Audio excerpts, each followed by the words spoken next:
Hey guys, welcome back to another video. This is Gabe with Indigo Software, genuine Microsoft software for less. In today's video, we're taking you guys through a complete 90-question practice exam for CompTIA Security Plus. If you'd like to see any of our CompTIA A+ practice exam videos, we'll leave links for those in the description below. Before we get started with this video, if you're interested in purchasing Microsoft Office, Windows 10, Windows 11, remote desktop licenses, or a wide variety of other Microsoft software at a great price, be sure to check out Indigo Software. We'll leave links down below. So without further ado, let's jump in.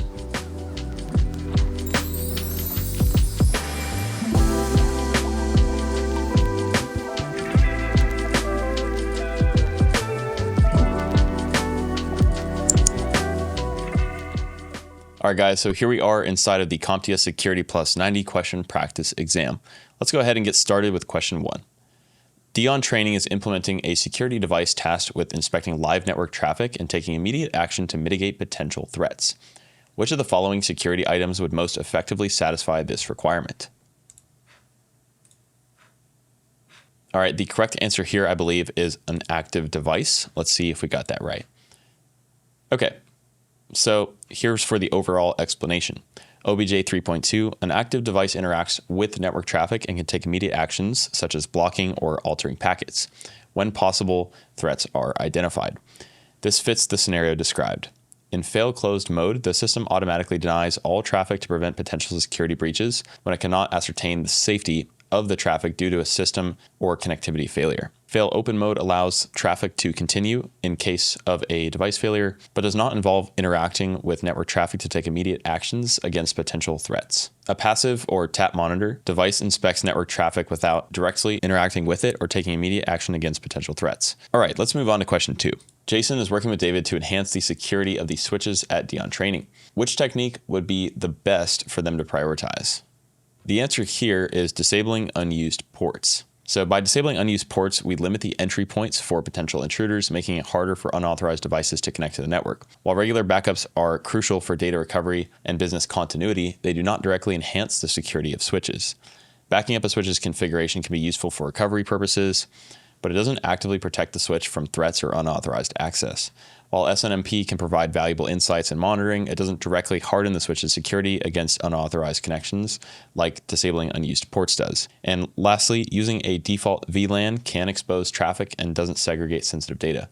This is less optimal compared to managing open ports. All right, let's move on to question 3. Which of the following mitigation techniques can help reduce the exposure of systems to potential attacks by turning off unneeded or unwanted network communication channels?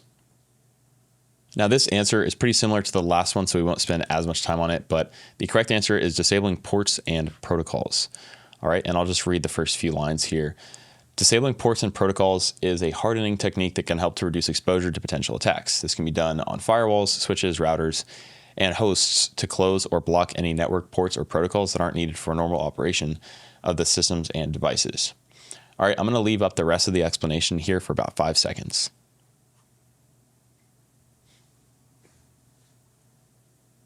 All right, let's go ahead and move on to question 4. Which of the following best describes the primary purpose of designing sites as zones while deploying or upgrading physical security controls? All right, the answer here, I believe, is to maximize access controls for the most secure areas.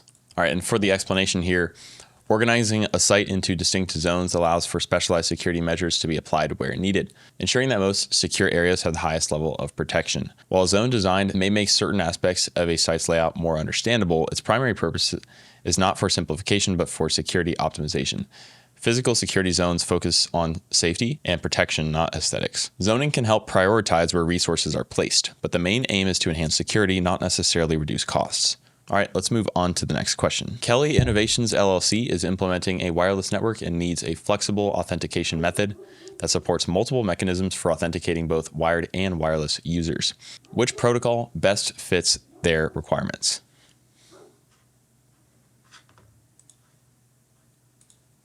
Now, if you actually know what these stand for, it might help us to get this answer correct. I believe the correct answer here is EAP, otherwise known as Extensible Authentication Protocol. Let's check the answer. And yes, that is correct. So EAP provides a standard interface for integrating multiple authentication methods, hence the name extensible. It can be used in various network scenarios, including wireless, to provide flexible authentication without requiring changes to the underlying authentication mechanism. And then WPA3 is a protocol designed for securing wireless networks. And while it does have authentication mechanisms, it's not quite as flexible. LDAP, or Lightweight Directory Access Protocol, is used to access directory systems over IP networks. This is mainly used for user directory querying and authentication, not specifically for the flexibility in wireless or wired network authentication methods. Lastly, Radius, or Remote Authentication Dial-In User Service, is a protocol for carrying authentication, authorization, and configuration information between a network access server and a central server. While this can support EAP as one of its methods, it's not a method by itself. All right, let's move on to the next question. Which of the following mitigation techniques inspects and controls incoming and outgoing network traffic on a per application basis?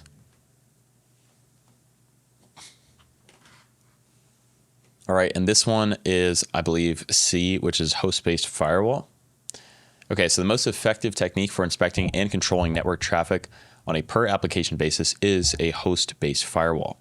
Host-based firewalls monitor and manage network access specific to each application on a device, filtering incoming and outgoing traffic based on security rules for individual apps. In contrast, an intrusion detection system, or IDS, identifies potential threats but doesn't regulate traffic at the application level. Network segmentation separates network areas without inspecting specific application traffic. And data loss prevention focuses on protecting sensitive data rather than managing application-level network flow. All right, question 7. Which of the following mitigation techniques can help enforce compliance with security standards and policies on a system or network by designating programs that are allowed to run and blocking all other programs from being run?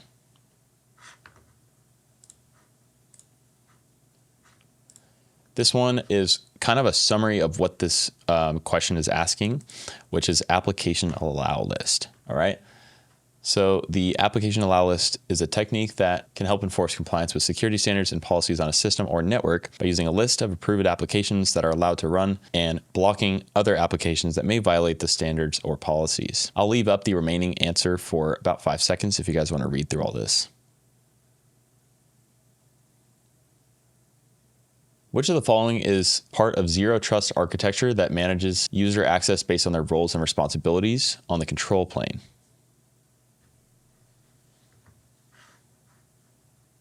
The correct answer for this one is going to be policy-driven access control, I believe. Okay, so policy-driven access control is a part of zero trust architecture in which user access and permissions are set based on organizational policies, roles, or requirements, ensuring that the users have the right level of access that aligns with their job functions or responsibilities. Role-based access control permissions are assigned based on predefined roles in an organization, and individuals are then assigned these roles. In least privilege, users are given the minimum level of access to perform their job functions. Implicit deny means that if a condition is not explicitly met, access is denied by default. So all of these can be a part of any security architecture, but are not specific to zero trust architecture like policy-driven access control. Which of the following techniques replaces sensitive data with fictitious but structurally similar data to protect it in non-production or test environments? The correct answer here is masking. Masking uses fictitious data to protect sensitive data, especially in non-production environments. Hashing transforms data into a string of fixed length. It doesn't use substitute fictitious data in that case. Segmentation refers to dividing a network into smaller parts to control traffic and enhance security. And encryption involves converting data into a code to prevent unauthorized access, but does not substitute data. Question 10. Which of the following entities is responsible for providing detailed analysis and recommendations to the governance board to aid in informed decision-making, particularly in areas requiring specialized knowledge?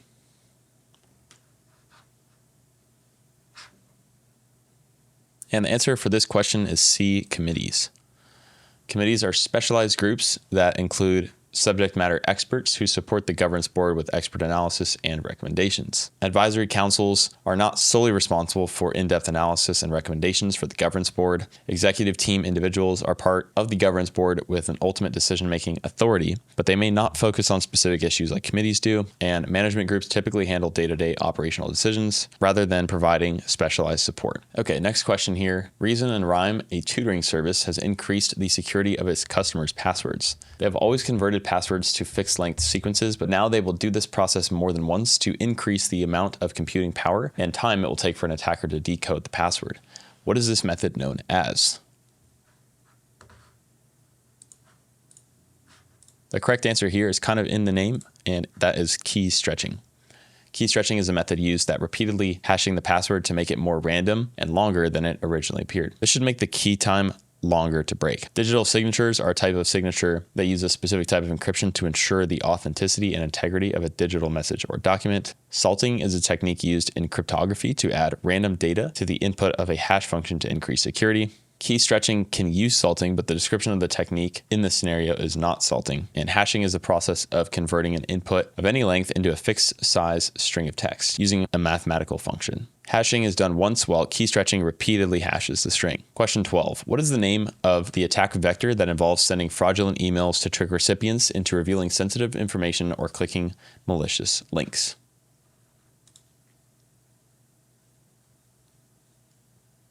And the answer here is phishing. Phishing is the correct answer because it involves emails to trick recipients. Misinformation is incorrect because it does not involve sending fraudulent emails, but spreading false or misleading information. Phishing is incorrect because it uses voice calls, not emails, to trick recipients. And smishing is incorrect because it uses SMS messages, not emails, to trick recipients. Dion Training Solutions recently integrated a single security solution that provides multiple security functions at one point in their network. The solution incorporates functionalities such as intrusion prevention, gateway antivirus, and VPN. Which of the following best describes this solution? The correct answer here is UTM. UTM, otherwise known as Unified Threat Management, consolidates various security functionalities into a single appliance. It provides comprehensive protection by merging multiple security features, including intrusion detection prevention, firewall capabilities, content filtering, and anti-malware tools, all into one solution. I'll leave up the incorrect answers for about 5 seconds if you guys want to read that.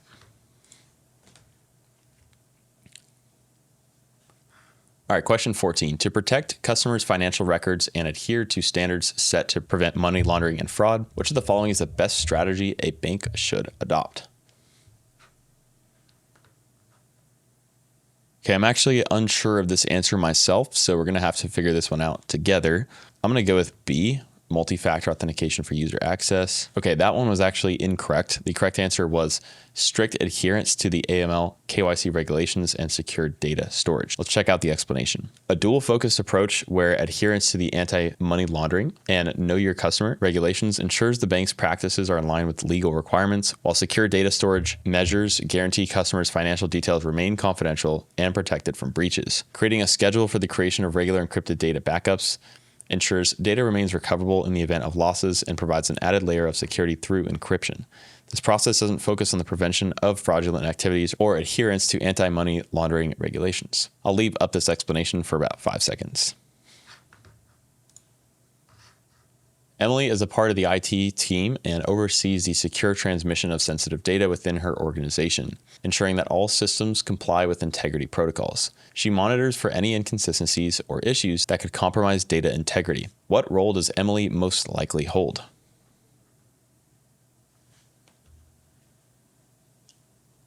And the role that Emily most likely holds here would be data custodian. Emily's role is most likely that of a data custodian. A data custodian, she is responsible for ensuring the secure transmission of data and maintaining data integrity by monitoring inconsistencies or potential issues. The data owner would set the data access policies and security requirements, but would not be directly involved in system monitoring. The data controller defines the data processing purposes, while the data processor handles data according to the controller's instructions without managing integrity protocols. All right, question 16. When analyzing cloud-specific vulnerabilities, which of the following factors is essential to ensure that the system can be quickly restored after a disruption?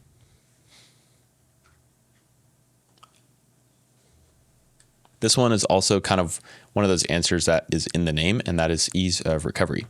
Ease of recovery is vital in addressing how swiftly and efficiently a system can be restored after a disruption, especially when dealing with cloud-specific vulnerabilities. Microservices is an architectural style, but does not directly address the restoration of systems. While patch availability is critical for addressing vulnerabilities, it also does not directly measure the system's ability to recover from disruptions. Ease of deployment considers how easily systems can be installed and implemented, but this isn't a consideration that addresses recovery. At Kelly Innovations LLC, Sasha received an unexpected call from someone claiming to be from the IT department. The caller asked her to confirm her username and password for a system upgrade. Unsure, Sasha hesitated and asked the caller to provide some form of identification or a callback number. Which of the following terms describes the social engineering technique that Sasha encountered?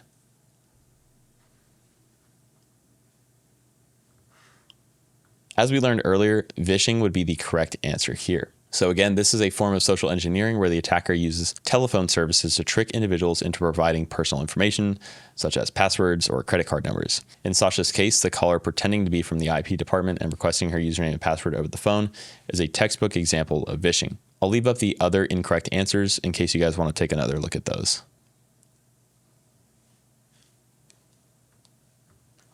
All right, let's move on to the next question. During the decommissioning process of a database server, the IT department of Dion Training ensures that all stored customer data is rendered unrecoverable to protect against unauthorized access in the future. Which of the following practices is the IT department employing in this scenario? All right, and the correct answer here is sanitization. So this is a crucial process that ensures any data present on an asset, whether hardware or storage media, is thoroughly removed or modified to the point of being irrecoverable. This process is essential when repurposing, transferring, or disposing of assets to prevent unauthorized individuals from accessing or retrieving sensitive information. I'll leave up the incorrect answers if you guys want to read through those. All right, let's move on to the next question. Which of the following terms describes a risk evaluation method that operates without interruption to provide real-time data, allowing organizations to rapidly detect and respond to emerging threats?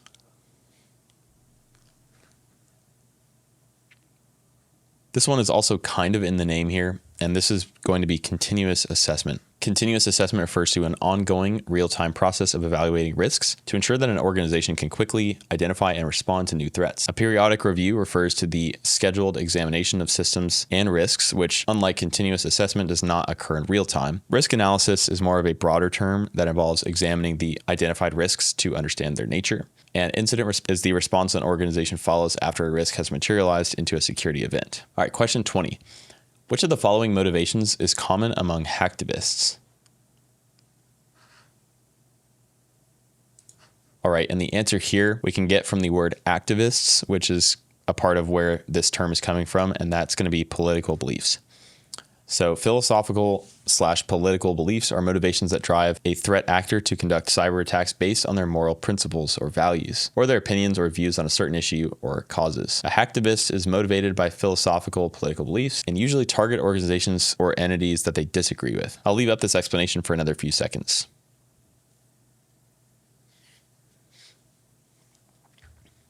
Jason and Reed, both IT specialists at Kelly Innovations LLC, are tasked with ensuring the workstation's secure baseline remains uncompromised over time. Which technique would be best to help them achieve this?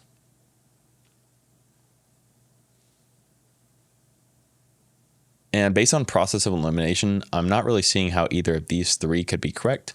I'm going to go with implement playbooks to enforce and verify settings. All right, that was correct. Implementing playbooks such as through programs to enforce and verify settings enforces desired configurations and can quickly bring non-compliant systems back to the desired state. Manually checking each workstation is labor intensive and might miss immediate vulnerabilities. And while updates are crucial, deploying updates without validation could introduce incompatibilities or problems. Antivirus scans are essential, but don't specifically focus on ensuring baseline configurations remain consistent. In the process of deploying a new software application with Kelly Innovations LLC, the IT team identified that a certain module wouldn't function unless another software was already installed. Which of the following best describes this situation? This is what we call a software dependency. Software dependencies arise when one software module requires another software or service to function correctly. In this case, the module's reliance on another software to operate signifies a dependency. Legacy applications are older software versions or systems still in use. This is not directly related to the reliance of one software on another. Allowing unrestricted user access pertains to user permissions and access controls, but this is not directly related to software functionality. While facing a compatibility issue could be related to software dependencies, a compatibility issue is typically broader and deals with software not working due to system requirements or other factors. I'll leave this up for a couple seconds.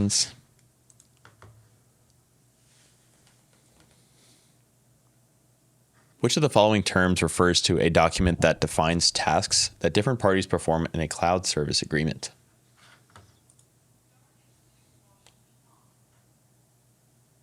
This one here is the responsibility matrix. A responsibility matrix is a document that defines the roles and responsibilities of different parties involved in a cloud service agreement, such as the cloud service provider, the cloud customer, and the cloud user. It clarifies who is accountable for what aspect of security, compliance, and operations in a cloud environment. I'll leave up the rest of the answer here for a few extra seconds.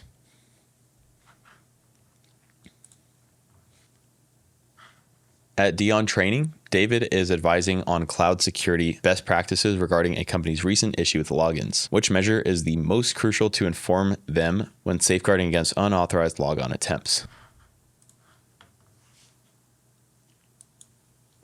The correct answer here is implementing MFA or multi-factor authentication and using conditional authentication for risky logons. Multi-factor authentication combined with conditional authentication significantly bolsters the security against unauthorized access, especially in cloud environments. While CSPs and IAM can provide fundamental user management, third-party solutions might offer advanced features tailored to specific organizational needs. Default settings might not cater to specific security needs, and leaving them unchanged can expose the system to vulnerabilities. Programmatic access without unique secret keys compromises security by not having an additional layer of protection against unauthorized interactions. Which of the following best describes the phrase of a penetration test where information is gathered without directly interacting with the target system?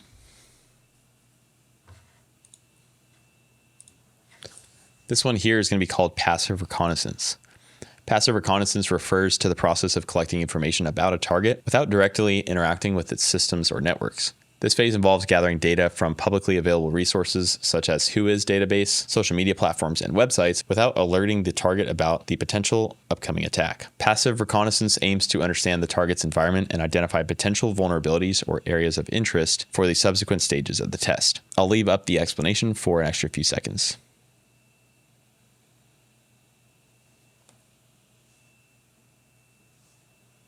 All right, next question. Sweet as Time, a flavoring supplier, uses a peer-to-peer network which relies on a public ledger to ensure the integrity of transactions and to provide a permanent record of all transactions. What is this technology they are using called? And the answer here is blockchain. Blockchain is a system that allows for transparent and public verification of transactions. It uses a peer-to-peer network that maintains a public ledger. This provides integrity and permanency of the records. All right, and I'll leave up the incorrect answers for a few extra seconds.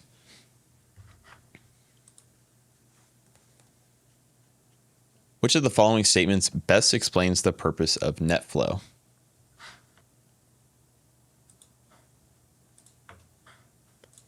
The answer here is NetFlow is a network tool that provides visibility into network traffic and helps identify potential security threats. So again, NetFlow is a network monitoring and analysis tool that provides visibility into network traffic, allowing administrators to understand and analyze the flow of data across the network. This helps identify potential security threats and abnormal behavior.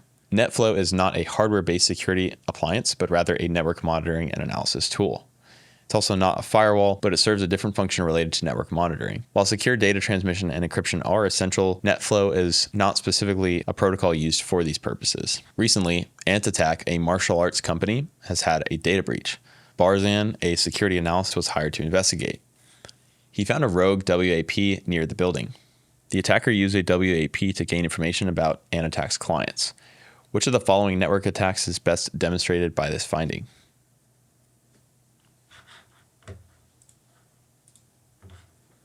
The answer to this question is on-path. An on-path attack is a type of network attack that involves intercepting or modifying data in transit between two parties, such as by using a packet sniffer or proxy server, or in the case above, a rogue WAP. I'll leave up the incorrect answers here for a few extra seconds.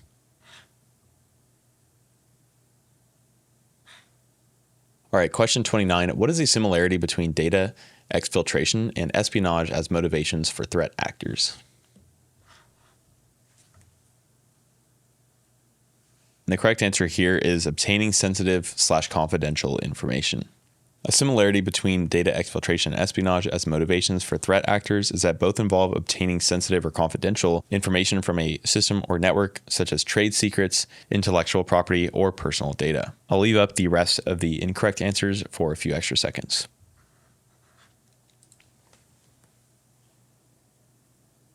Jenny, a newly hired sales representative, has been granted access to view customer records but is unable to modify, delete, or add new ones. Only managers and the IT department have the ability to make changes to these records to maintain data integrity. Which principle is the organization applying?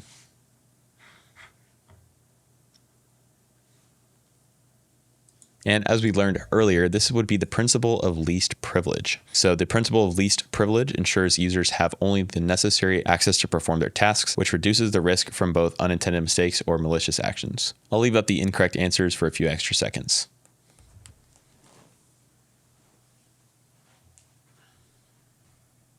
While analyzing network traffic at Dion Training Solutions, Carlos, a security analyst, discovered a specific workstation repeatedly sending HTTPS requests to unfamiliar IP addresses.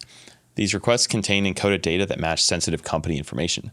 Carlos also noted the workstation downloading unknown executables from various domains. Which of the following terms best describes the primary malicious activity of extracting sensitive information that Carlos detected? And we just had a similar answer here. The correct answer is data exfiltration. Data exfiltration is the unauthorized transfer of sensitive data to an external source, which is the primary activity Carlos detected, as encoded company information is being sent to unfamiliar IP addresses. I'll leave up the incorrect answers here for a few extra seconds.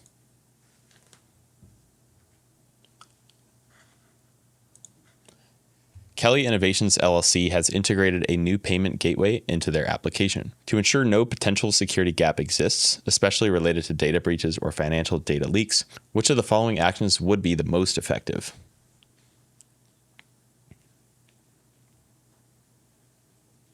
And the answer here, I believe, is engaging penetration testers to mimic real-world hacking techniques. Okay, so penetration testing simulates actual cyber attack scenarios, ensuring the payment gateway is resistant to known exploitation techniques. I'll leave up the other answers here just for a few extra seconds.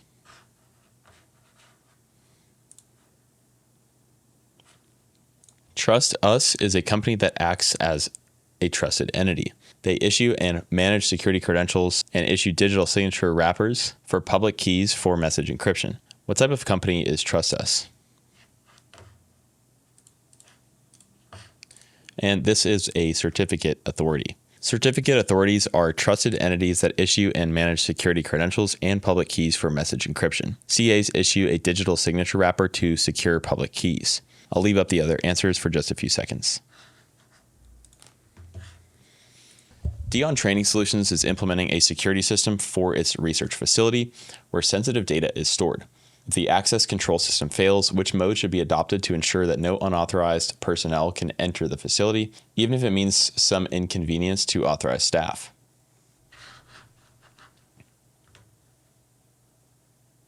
The correct answer here is fail closed.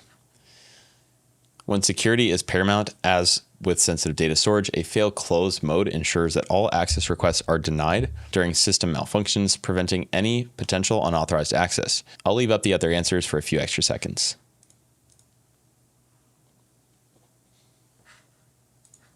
Enrique was validating the integrity of files in the company's database when he came across two distinct files that surprisingly had the same cryptographic hash value.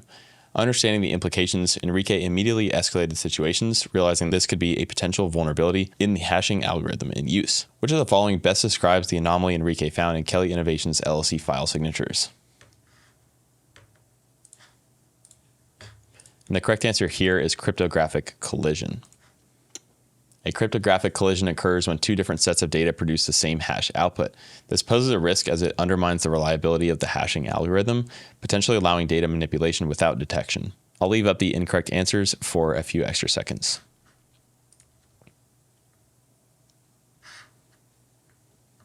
Dion Training Solutions, as software as a service company, began facing latency issues and in some cases outages.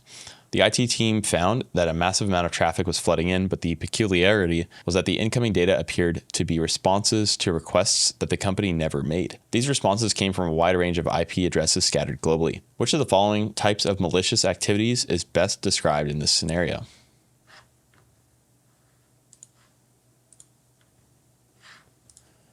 And I believe the answer here would be a reflected DDoS attack. In a reflected DDoS attack, the attacker sends requests to multiple third-party servers using a forged source IP address, which is the victim's IP. These servers then respond to the victim thinking the requests originated there. The broad range of responding IP addresses and the nature of incoming traffic as responses indicates a reflected attack.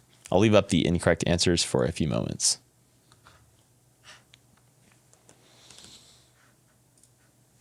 A company's access control mechanism determines access to resources based on users' jobs functions. The system enforces access control based on these predefined responsibilities, and users do not have the discretion to modify or override access permissions. Which type of access control mechanism is being used in this scenario?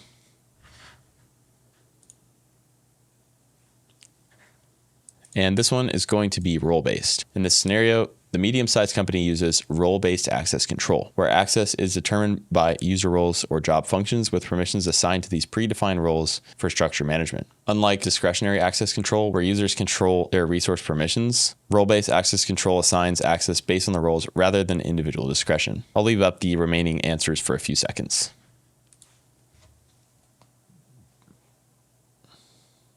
After the IT department proposed a new software update, Kevin, a system analyst, evaluates the potential effects of this change on system performance, user experience, and business processes. Which of the following best describes Kevin's evaluation? And I believe this one is going to be impact analysis. So the process of evaluating and forecasting the outcomes of a proposed alteration involves a comprehensive analysis of how the change might ripple through an organization or system. This approach ensures that decision makers are fully informed of potential ramifications, positive or negative. By understanding these possible side effects, an organization can better prepare, mitigate risks, and optimize the benefits. I'll leave up the remaining answer here for just a few seconds.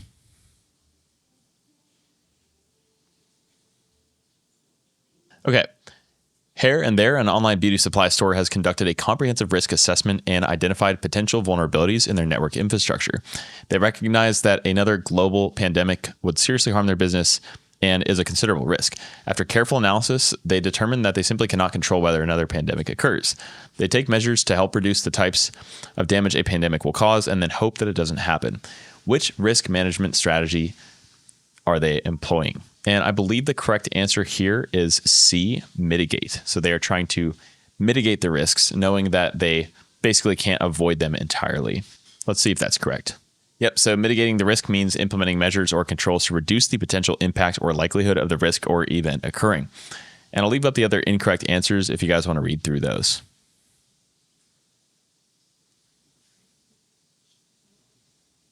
All right, let's move on to the next question. Which of the following best describes a threat actor whose primary motivation is to obtain unauthorized access to credit card data?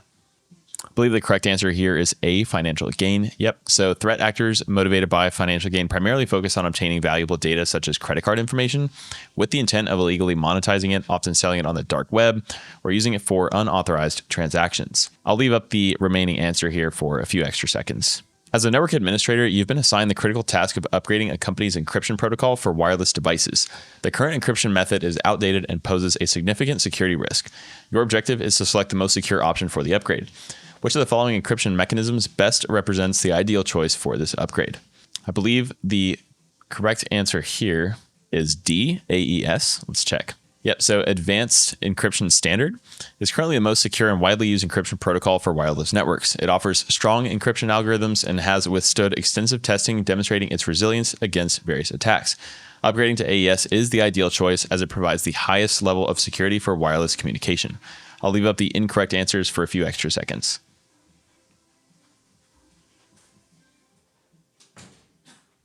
All right, let's move on to the next question.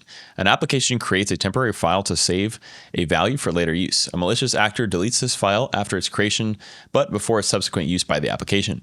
What type of vulnerability is being exploited in this situation? The correct answer here is time of use. Time of use vulnerability arises when there's an opportunity for an attacker to manipulate a resource after its creation but before its use by an application. While memory injection deals with injecting malicious code into a system's memory, it's not related to manipulating temporary files between creation and use. I'll leave up the other answers for a few seconds. Which email security protocol uses cryptographic signatures to verify the authenticity of an email's sender? This is more of a memory question. The correct answer is B, DKIM, otherwise known as Domain Keys Identified Mail. This allows senders to associate a domain name with an email, thus vouching for its authenticity using a cryptographic signature. I'll leave up the other answers for a few seconds. Which of the following statements is not true regarding the role of ticket creation in the context of automation for secure operations? So we're just going to read through and see what makes the most sense here. All right, and the correct answer here is going to be D.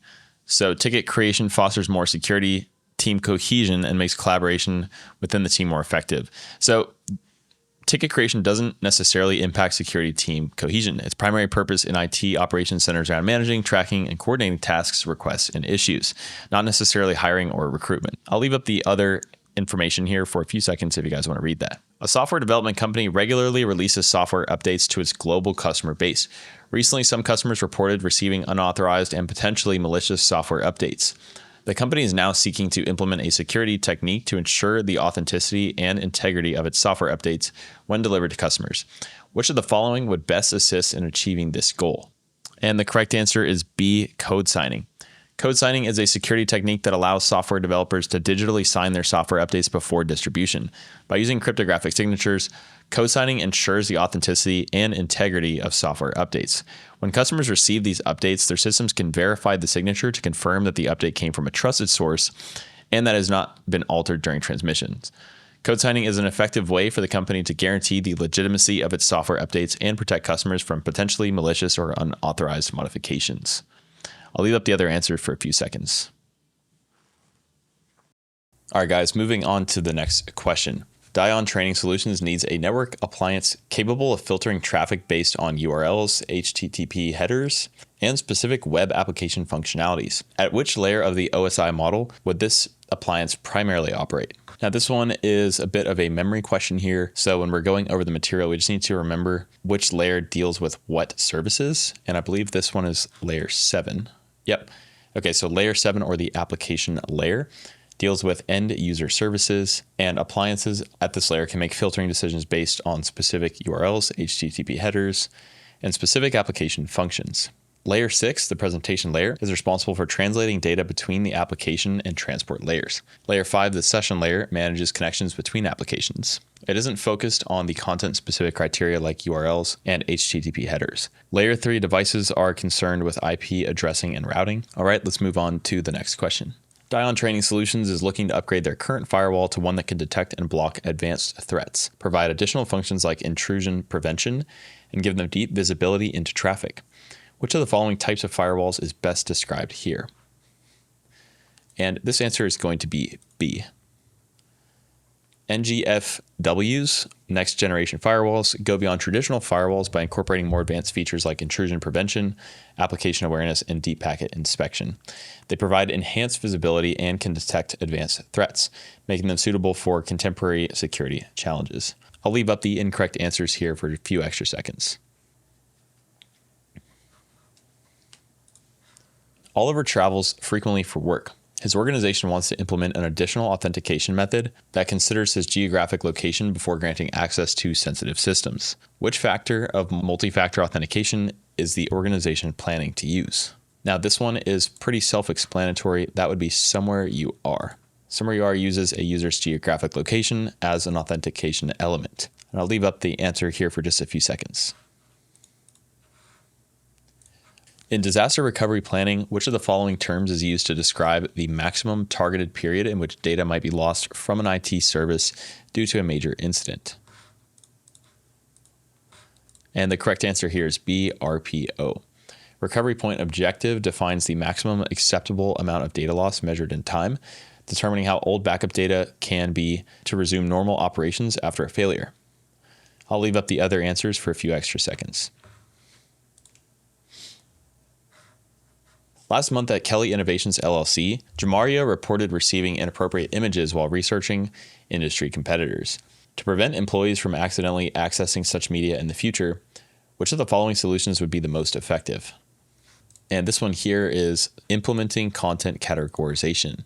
Content categorization systematically classifies websites based on their overall theme, making it easier to block access to unsuitable or irrelevant categories of web content. I'll leave up the other answers here for a few extra seconds.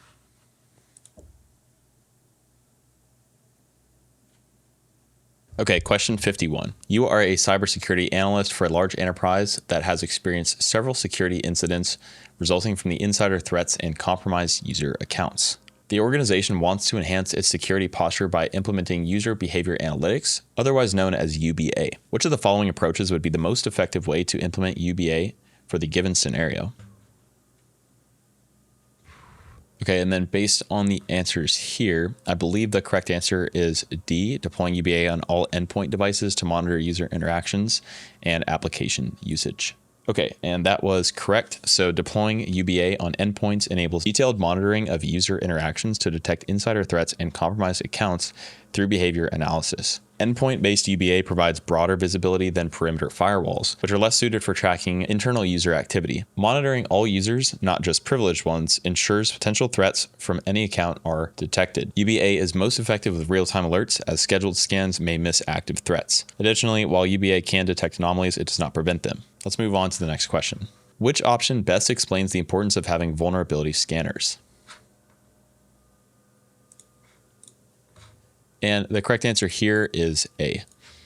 So vulnerability scanners are essential for detecting and accessing security weaknesses in systems and applications. By proactively addressing potential vulnerabilities, organizations can enhance their overall security posture and reduce the risk of exploitation. Vulnerability scanners are used to detect and access security weaknesses in systems and applications. They do not monitor user activities or detect suspicious behavior. While monitoring network traffic is vital, vulnerability scanners are primarily focused on identifying security weaknesses. They don't run continuously. Vulnerability scanners detect potential problems, but they don't necessarily mitigate them. Once detected, security officials and others are responsible for mitigating the problems found by the scanners. Dion Training Solutions has partnered with several smaller companies. They set up a system allowing employees from any company to access resources from another partner company without requiring a separate username and password. Which of the following is this an example of? Okay, and then the answer for this is C, federation. A federation allows different organizations to share digital identities, enabling single sign-on across them. I'll leave up the remaining answers if you want to read through that for a few seconds.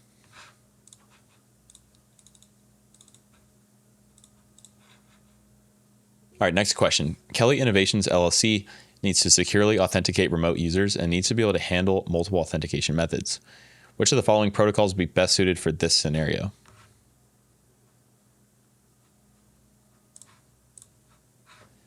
And as we learned earlier, the best protocol for this scenario would be EAP, otherwise known as Extensible Authentication Protocol. And this is a network access authentication protocol that can handle multiple authentication methods, making it best for this scenario. I'll leave up the other answers for a few extra seconds. Which email security standard helps prevent email spoofing by allowing domain owners to specify which mail servers are authorized to send email on their behalf? The correct answer for this, I believe, is D. Yep, so Sender Policy Framework helps prevent email spoofing by enabling domain owners to define which servers can send emails on their behalf. I'll leave up the other security standards if you guys would like to read through those. All right, let's move on to the next question. Enrique at Dion Training is responsible for ensuring that the company's project data is protected from potential data loss, especially since the office is located in a region prone to natural disasters. Which backup method would provide him with the most secure protection by keeping a physically separate copy of the data? And the answer for this one is going to be pretty obvious here. It's going to be offsite backups. Offsite backups, like the name suggests, ensure that the backup is physically separated from the original data. Given the risk of natural disasters, offsite backups would offer Dion Training better protection for their project data. I'll leave up the other answers for a few extra seconds.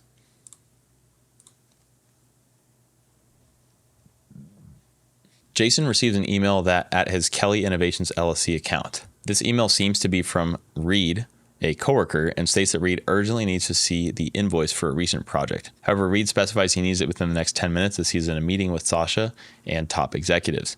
Jason quickly sends over the invoice without double checking with Reed.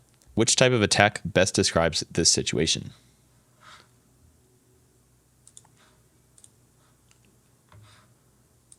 I believe the answer here is pretexting. C. Yep, so that was correct. Pretexting involves creating a fabricated scenario, such as the described urgent meeting, to deceive the target into providing desired information or performing an action. The use of urgency and reference to known colleagues adds weight to the pretext, pressuring Jason into quick compliance. I'll leave up the other forms of attack if you guys would like to read those.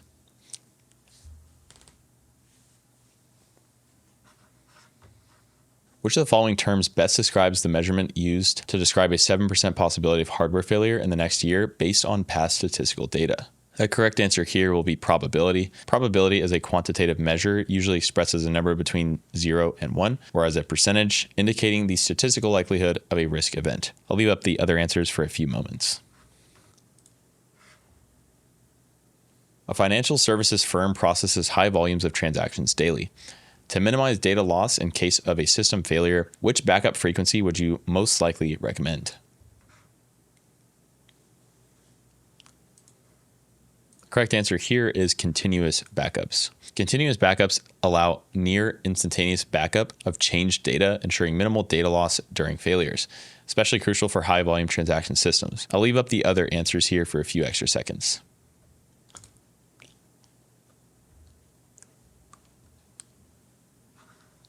Which of the following mitigation techniques can help prevent users from making changes to the security features of devices by applying predefined security standards?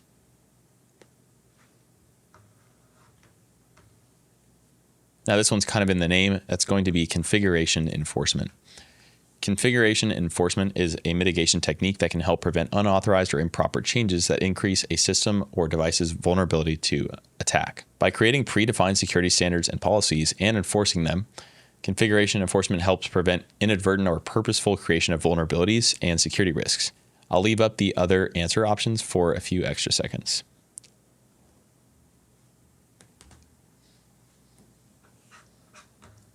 Which of the following statements best explains the importance of continuous integration for the security of an organization?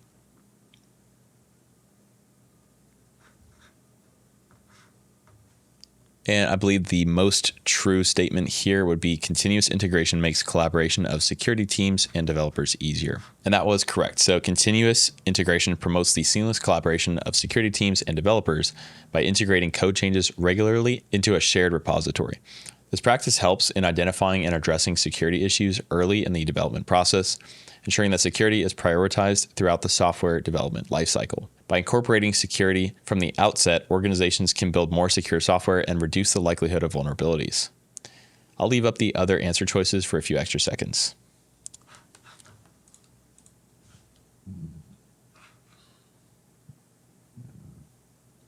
In the zero trust model, which of the following components focuses on making decisions about who can access what resources based on policies, identity verification, and threat analysis?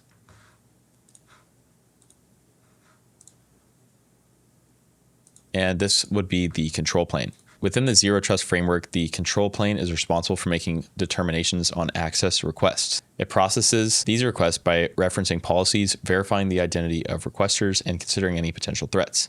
Essentially, it's the brain behind who gets to access what, ensuring security decisions are informed and robust. While this is a component of zero trust, policy-driven access control is a specific strategy that ensures access is given based on clearly defined policies. It's more of a tactic used within the control plane rather than a core component of the framework. I'll leave up the other answer choices for a few extra seconds.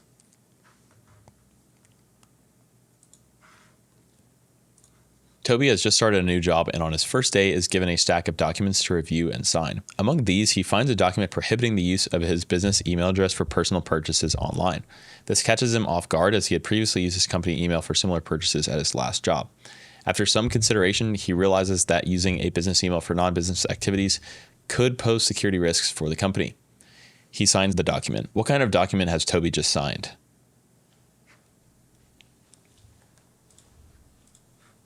And this answer is D, AUP. This is an acceptable use policy, and this defines the rules and guidelines for the appropriate and acceptable use of an organization's IT resources. It outlines the do's and don'ts for employees regarding the use of company devices, networks, software, and data. I'll leave up the incorrect answer choices for a few extra seconds.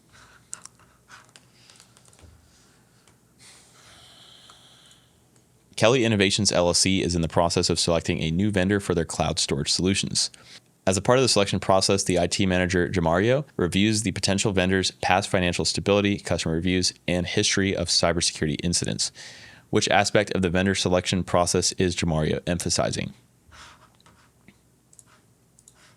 And the answer here is due diligence. Due diligence involves a comprehensive appraisal of a vendor to establish its assets and liabilities and evaluate its commercial potential, especially in terms of financial stability, reputation, and past track record. I'll leave up the incorrect answers for a few moments if you want to read them.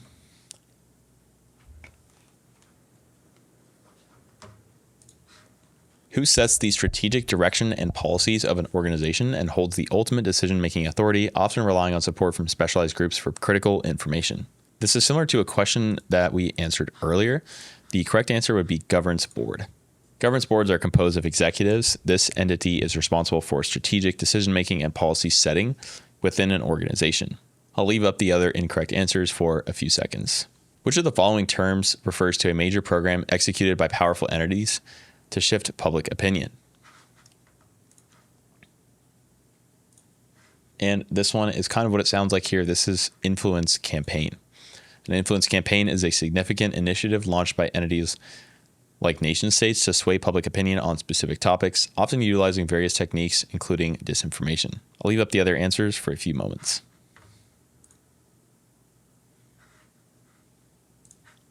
You are a security analyst for an enterprise that has recently experienced several security incidents related to web browsing.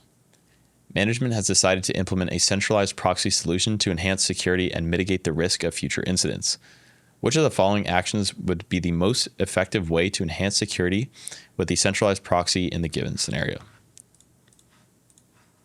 And the correct answer here would be implementing SSL inspection to monitor and control encrypted web traffic.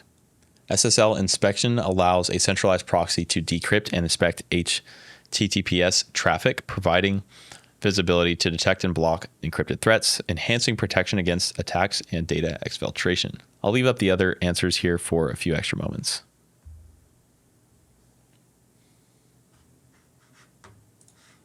In the realm of digital forensics, which activity is most essential to maintaining the chain of custody for digital evidence?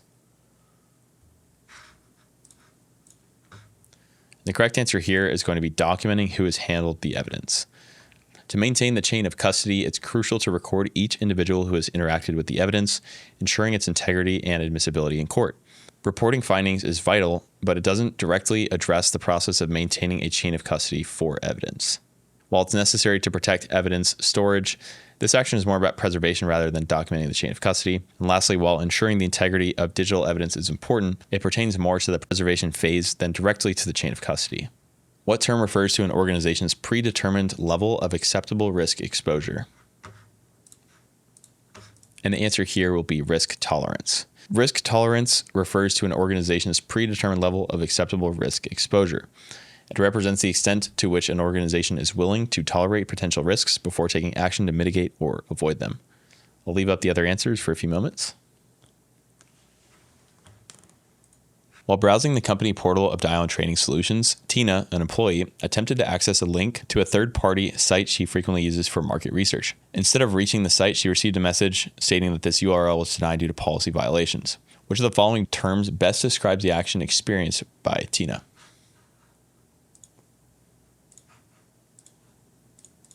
And the answer here would be B, blocked content. Content blocking occurs when access to a specific websites or links is denied based on company policies or security concerns. Tina's inability to access her usual third-party site despite being able to previously access is indicative of this. I'll leave up the other answers for a few seconds. Which of the following statements best explains the importance of considering technical debt?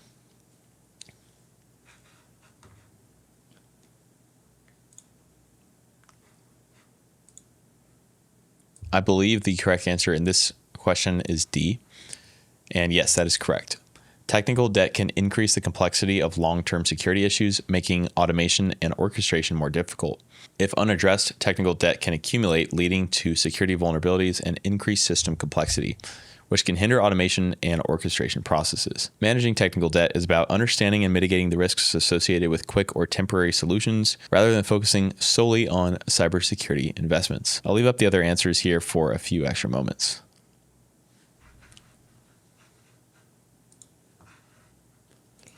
Which of the following terms refers to the ability to obtain and apply security updates or fixes for software or systems?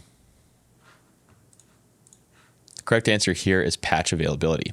Patch availability refers to the ability to obtain and apply security updates or fixes for software or systems, which is an important aspect of maintaining security and functionality.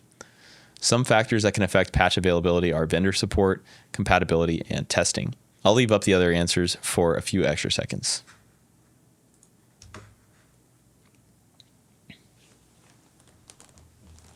Which of the following best explains the importance of exceptions and exemptions in vulnerability management? And I believe the correct answer is C. Exceptions and exemptions are official authorizations that allow specific deviations from established security policies or baseline controls. Exceptions and exemptions grant official permissions for particular deviations from security policies or baseline controls occurring under controlled conditions in ongoing monitoring. They're typically employed and when compliance with a specific control isn't feasible, but where alternate measures can manage associated risks. I'll leave up the incorrect answers for a few seconds.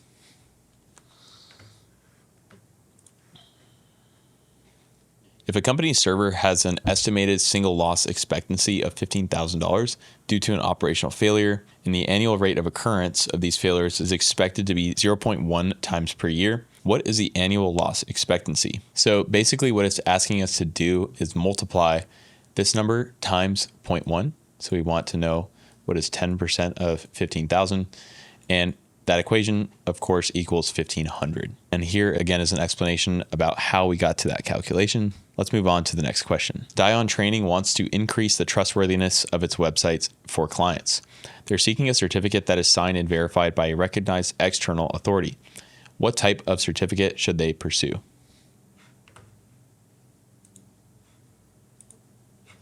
And here we'd be looking for a third-party certificate. All right, so again, Dion Training should pursue a third-party certificate which is signed and verified by a recognized external certificate authority. This validation provides a higher trust in public and external environments compared to self-signed certificates. I'll leave up the other answers for a few moments. What is the primary difference between an insider threat and a shadow IT threat actor? And here the difference would be malicious intent. The primary difference between an insider threat and a shadow IT threat actor is the malicious intent. An insider threat has malicious intent and abuses their legitimate access to an organization's systems or data for harmful purposes such as revenge, blackmail, or data theft. A shadow IT threat actor does not have malicious intent and uses unauthorized or unapproved devices, software, or services within an organization for convenience, productivity, or innovation purposes. Level of access is not the primary difference between an insider threat and shadow IT threat actor, as both have legitimate access to an organization's systems or data. However, an insider threat can have higher levels of access, trust, and knowledge than a shadow IT threat actor. Resources/funding is not the primary difference between an insider threat and shadow IT threat actor, as both can have varying amounts of money, equipment, or personnel available to conduct attacks. However, a shadow IT threat actor can have more resources and funding than an insider threat. Level of sophistication/capability is not the primary difference between an insider threat and a shadow IT threat actor, as both can have varying levels of technical skills, knowledge, and experience. However, an insider threat can have more sophistication and capability than a shadow IT threat actor. Which of the following is the best action a security professional would undertake to determine the order in which identified vulnerabilities should be addressed based on potential impact and exploitation likelihood? The correct answer here is C, vulnerability prioritization. Vulnerability prioritization involves assessing the severity, exploitability, and potential impact of vulnerabilities to decide the order of their remediation. This ensures that critical risks tasks are managed first, optimizing resource allocation? I'll leave up the other answers for a few seconds. Kelly Innovations decides to manage its IT infrastructure within its physical location, retaining full control over its hardware, software, and data. Which of the following security implementations is most directly associated with this approach?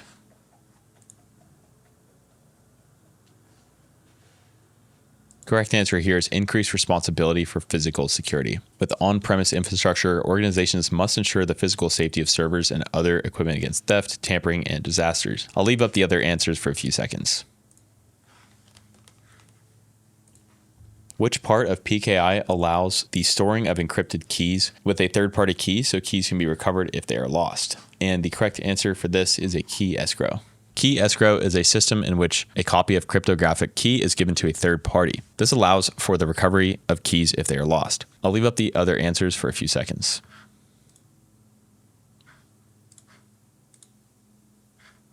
Which of the following attackers is most likely driven by a desire to expose unethical practices within a corporation, even if it means acting in an unethical way themselves? Now, this question relates to our earlier question about political motive, and the answer is hacktivist. They are driven by a strong political, social, or ethical beliefs. Hacktivists break into systems to spotlight perceived injustices or unethical behaviors.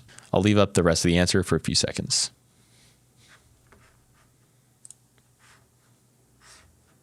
Which of the following best represents a primary goal when seeking evidence of internal audits from a third-party vendor?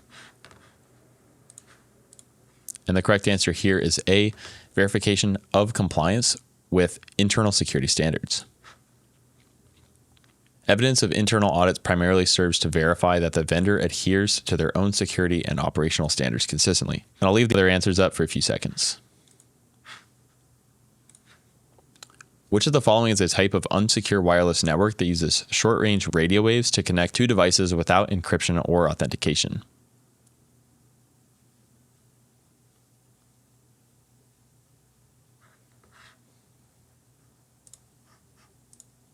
Correct answer here is Bluetooth. Bluetooth is a type of unsecure wireless network that uses short-range radio waves to connect to devices without encryption or authentication, which can allow attackers to access nearby devices or intercept network traffic. I'll leave up the other answers for a few seconds. Reed is getting a new computer from his employer, Kelly Innovations LLC. He wants to remove all of his personal data from his old computer, ensuring it is irretrievable. Which of the following methods should he use? The correct answer would be secure erase. Secure erase involves overriding data in a manner that ensures it is permanently removed and unrecoverable. It's the gold standard for data destruction on a storage device, ensuring utmost privacy and security. I'll leave up the incorrect answers for a few extra seconds. Which of the following types of penetration tests provides the tester with comprehensive knowledge of the target environment, including the system's architecture, design, and source code, to identify hidden vulnerabilities? The answer here is white box. A white box test, the tester possesses complete knowledge of the target environment, including its architecture, design, and source code. It offers a deep dive into the system to unearth vulnerabilities that might remain hidden in other types of tests. I'll leave up the incorrect answers for a few extra seconds. Which of the following agreement type outlines the specific services to be provided by the vendor along with associated timelines and cost?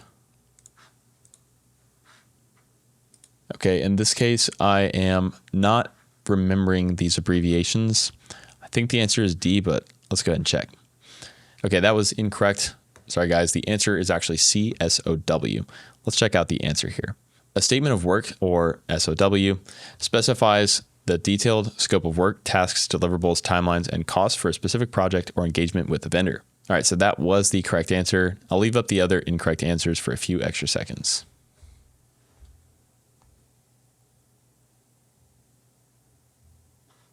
In the context of privacy compliance, which of the following describes the role of a data controller?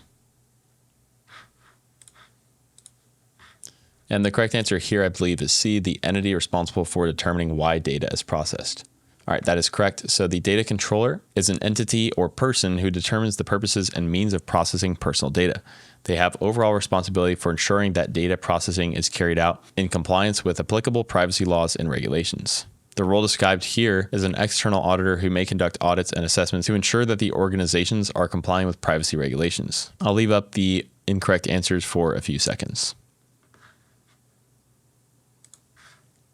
While conducting a routine system audit at Kelly Innovations LLC, Enrique, a senior IT administrator, stumbled upon a startling discovery. He found that Jamario, a junior database analyst whose responsibilities typically revolved around running simple queries and generating weekly reports, suddenly had permissions to modify core database structures, including adding and removing tables. Further analysis revealed that these permissions weren't granted through the company's formal access control procedure. Enrique suspected an external intervention that could have allowed Jamario's account to bypass the standard role-based permissions. This is an example of...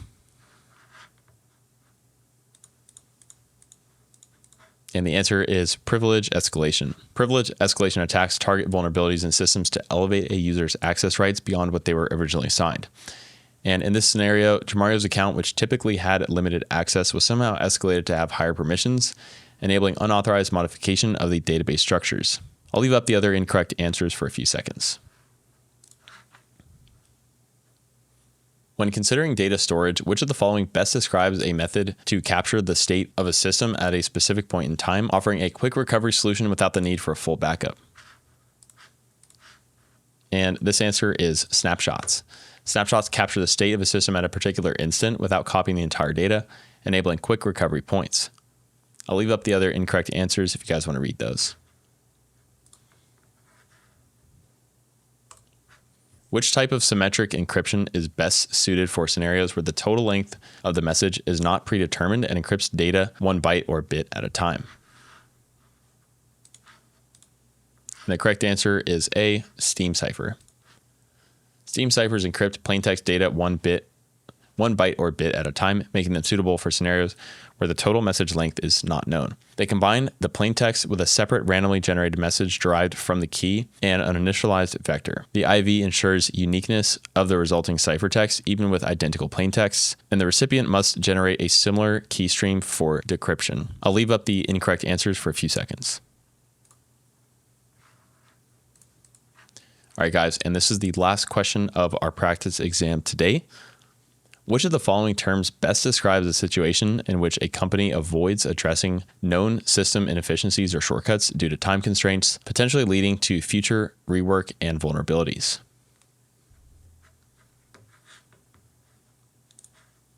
And as we learned in an earlier answer, this is referred to as technical debt. Technical debt represents the future cost of rectifying present-day shortcuts or less optimal solutions.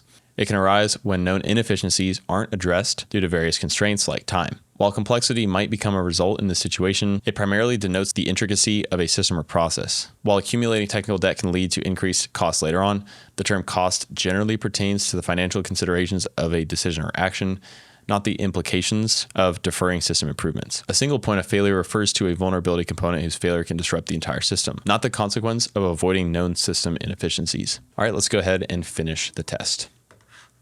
All right, guys, that's going to do it for today's video. If you are unsure about any of the exam questions that we went over, feel free to drop a comment below and we'll get with you as soon as we can. Again, if you're interested in genuine Microsoft software at a great price, be sure to check out Indigo Software. We'll leave links down below. As our channel continues to grow, we're constantly looking for new video topic ideas to make. If you have any videos that you'd like to see, we strongly encourage you to let us know in the comments. Most of these requests get made into actual videos on our channel.